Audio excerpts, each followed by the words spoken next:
السلام عليكم ورحمة الله. ازيكم احبابي، عاملين ايه؟ طبعا عايزين نستفاد بكل حاجة عندنا. انا لقيت عندي بقرة زي دي بتاعت خيط قطن، كنت جايباها، عملت منها مشايتين حلوين كده، وده اللي فاضل بقى. قلت ايه نوظفهم في اي حاجة نعملها. قلت نعمل منها كوسترات، نعمل الكوستر الحلو ده، او نعمل حاجات تانية برضو احنا عايزينها. ممكن نعمل منها كوشن، يبقى كوشن كده يتحط على يعني خدادية على الانتريه، على صالون، على اي حاجة. المهم ما تسيبيش حاجة عندك ما تستغليهاش او ما تستفيديش منها. وفي ناس كمان بتحب الاشغال ديت، ممكن تجيب الخيط دوت من الازهر بالكيلو بنجيبه وايه، وتعمل برضو منه اللي هي عايزاه. تعملي، كنت عامله منها مشايات في الارض حلوه قوي قوي قوي، مدخله الوان كتير مع بعضها لانه قطن حلو، فكان شكلها جميل جدا. وده الخيط اللي باقي عندي عايزه اعمل لكم بيه. يعني دي ممكن تتعمل كوستر تحت الاطباق، تحت فناجيل، ممكن تعمل منها كوشن للانتريه. هوريكم ازاي هنعملها دلوقتي. احنا بنجيب ابره سيليكون كده كبيره اهي، بصوا، ابره سيليكون تخينه كده اهو، بصوا شايفينها. وبنجيب طبعا ايه الخيط وبنمسكه. طبعا اول ما انتوا عارفين طبعا احنا بنعمل ايه، بنعمل عقده كده عشان نشتغل منها. طبعا شغل غرز السلسله العادي. عملنا ايه؟ حوالي 1 2 3 4 5 6 7 8 8 غرز فيها، واخدين بالكم؟ وبعد كده عملنا 3 غرز سلسله عشان نطلع طول عشان نطول البتاع، ما تلمش معانا كده واحنا بنشتغل. ما هو انت اللي بيخلي الشغل يلم معاكي ويضيق كده ويقفل كده وانت بتشتغلي، انك انت وانت طالعه هنا. يعني خلصت السطر، بصي اهو، خلصت السطر هنا اهو، ده مثلا دي نهايه السطر. ما قفلتش دي مع دي بغرزه سقط، تقفلي الحرف ده مع الحرف ده بغرزه سقط من غير لفه. وتيجي بقى قبل ما تشتغلي الدور التاني تطلعي ب3 سلسلات علشان الشغل بتاعك يبقى مرتاح. بصي، تاخدي اللفه بقى كده وتخشي في العين دي وتطلعي كده وتسحبي وتريحي الشغل معاكي، ما تبقيش شداه، ريحيه. كل ما تريحيه هيفرد ويكبر معاكي الشغل بسرعه، خدتي بالك؟ وانتي بينك وبين العمود، عملنا عمود اهو، هناخد سلسله برضو بين العمود والعمود، وناخد لفه ونخش هنا ونمشي كده. كل ما تعملي السلسله اللي في الوسط ما بين العمود والعمود دي، هوريكي ده مين اللي اسمه عمود اهو. بصي، ده اللي بنعمله ده اسمه عمود. ده العمود الافتعالي اللي احنا عملناه عشان نطلع بيه 3 سلاسل، خلاص. وده العمود وده العمود، وبينهم كل ما تيجي تعملي عمود تاني بتروحي واخده سلسله كده وتروحي عامله عمود في العين بتاعت الغرزه اللي بعدها. العين اللي هي الحرف الاخير اللي فوقاني، مش اللي جوه، لا، في الحرف الاخير الفوقاني. ليه بقى؟ تخلي الشغل معاكي يطلع مرتاح ويرمي بسرعه ويكبر معاكي بسرعه، ما يبقاش بالشغله ضيق. سحبنا دي برضو كده على لفتين، وبعدين خدنا سلسله واحده، وبعدين نروح واخدين داخلين في العين دي اللي بعدها، ونروح مطلعين كده.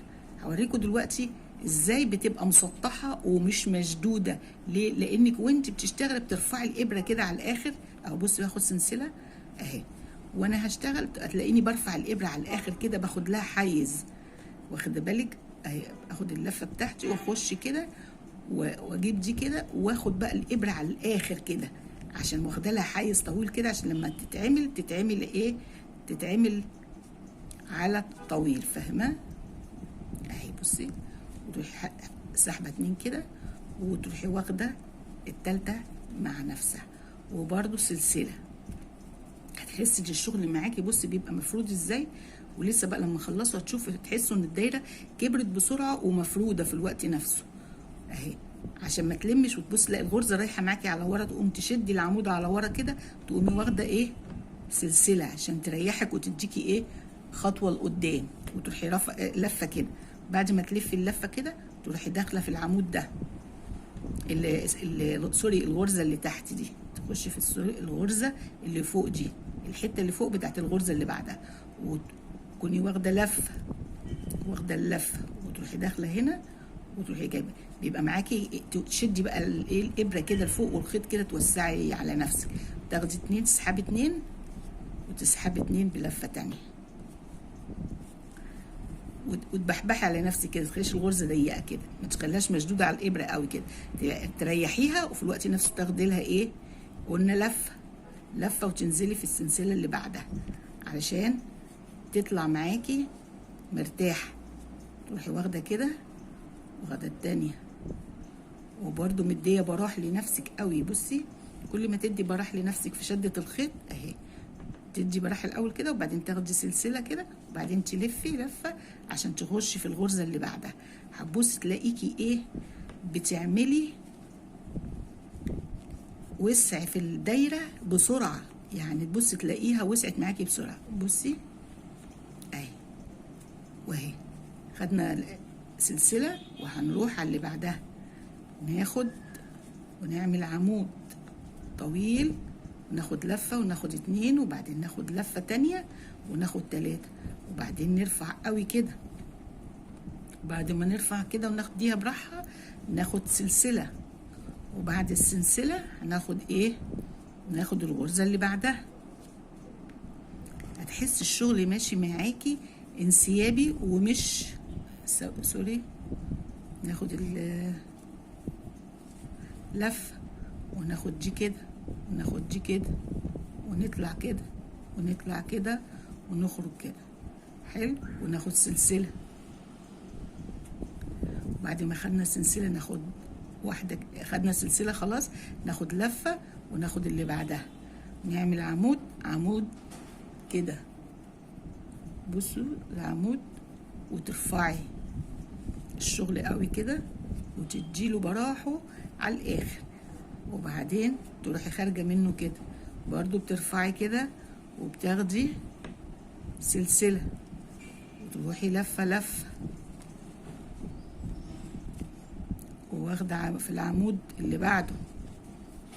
بصي هتلاقي الدايره الصغيره بتكبر معاكي في كل دور، بتحسيها كبرت كتير.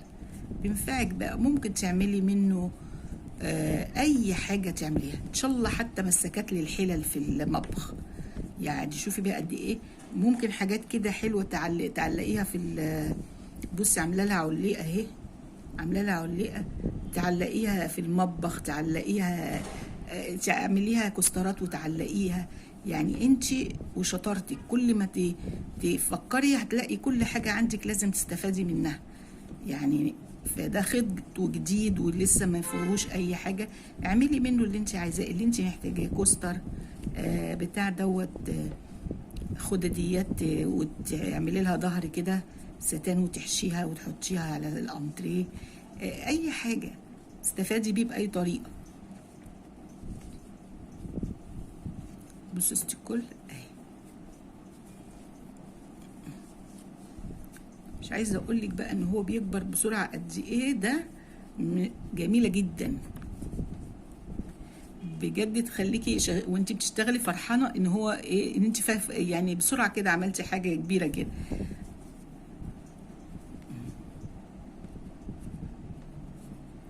تحطي دي هنا كده علشان تطلعي وتقفليهم جنب بعض.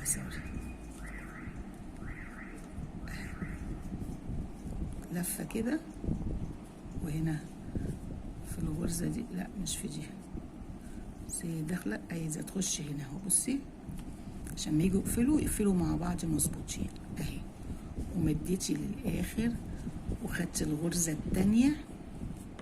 خلاص عايزين بقى نقفل الدايره، نقفلها في حرف اللي فوق دي بغرزه سقط. يعني ايه غرزه سقط؟ هوريكي يعني ايه غرزه سقط. جينا عندي الحرفين دول اهم، غرزه سقط عشان اقفل بيها الحرف، اخد عندي الغرزه دي والغرزه دي خدهم مع بعض من غير لفه، واروح لفه عليهم لفه واروح سحبهم الاتنين مع بعض كده. دي اسمها كده ايه، سقط. وبقت عندك الدايره ايه، بصي وبقت عندك الدايره بصي مرتاحه وجميله.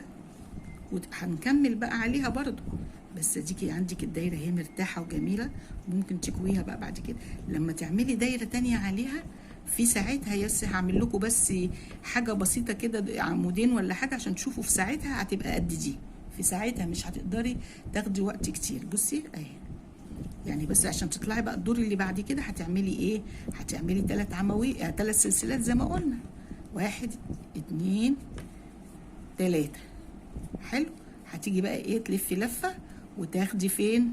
تاخدي في اللي ايه، في اول عين تحت دي، وتروحي شاده برضو، وتروحي ايه سحبه مره، وبعدين تلفي تاني وتسحبي مره، وبعدين ما تنسيش تاخدي سلسله. السلسله دي مهمه. تروحي لفه لفه وتروحي نازله هنا كده، وتروحي تخليش حاجه توقفك، يعني اللي ده مش موجود ده موجود، اللي مش موجود ده مش موجود، ده غلي نشتغل في الرخيص. فيعني اهو كله بيحاول يعني يعمل اي حاجه. اهو بصي بصي بقى، سيبني اعمل لك عمود كمان عشان بس تبان العلو. بص بتاعها بقى قد ايه، في ساعتها كده بقت قد اللي معايا اهي. هشيل بقى دي كده وهنشوف تقريبا. بصوا نفس العلو تقريبا، بس ايديك بقى بعد نعمل لي كده اهي نفس العلو اهي بقت. بس بعد كده بقى دي بنعمل لها فستونات. الفستونات دي بقى بنعملها ازاي؟ بنيجي بقى بعد ما نقفل الدايره دي كده مثلا اهو، خلصنا مثلا الدايره دي وقفل هنا، اجي من هنا اخد ايه، اعمل مثلا 10 سلاسل 10 سلاسل 10 سلاسل 10 سلاسل، ما ادخلهمش في حاجه، والاخر اسيب مثلا واحدتين واروح جاي قافلاهم هنا، واعمل هنا اهوت سقطه غرزه سقط، واروح عامله 10 سلاسل 10 سلاسل 10 سلاسل، واروح عامله قافلاهم هنا. تطلع لك بالمنظر اللي هو ايه، اللي هي الفستونات اللي هي المجوفه دي. منظرها بيبقى جميل وشيك وهتعجبكم قوي ان شاء الله، وهتستغلوها في اي حاجه في البيت. هتتعمل كوستر، هتتعمل منظر، هتتعمل اي حاجه تحبي تعمليها، هتبقى شكلها جميل جدا جدا. عايزه تعملي لها علقه ان شاء الله، حتى تستخدميها في مسكات في المطبخ، مسكات في المطبخ، غطا لاي حاجه، تعملي منها تغلفي منها العياشه، اي حاجه تعجبك. اتمنى الفيديو يكون عجبكم ان شاء الله. ما تنسونيش في اللايك والشير، واشكركم والى اللقاء.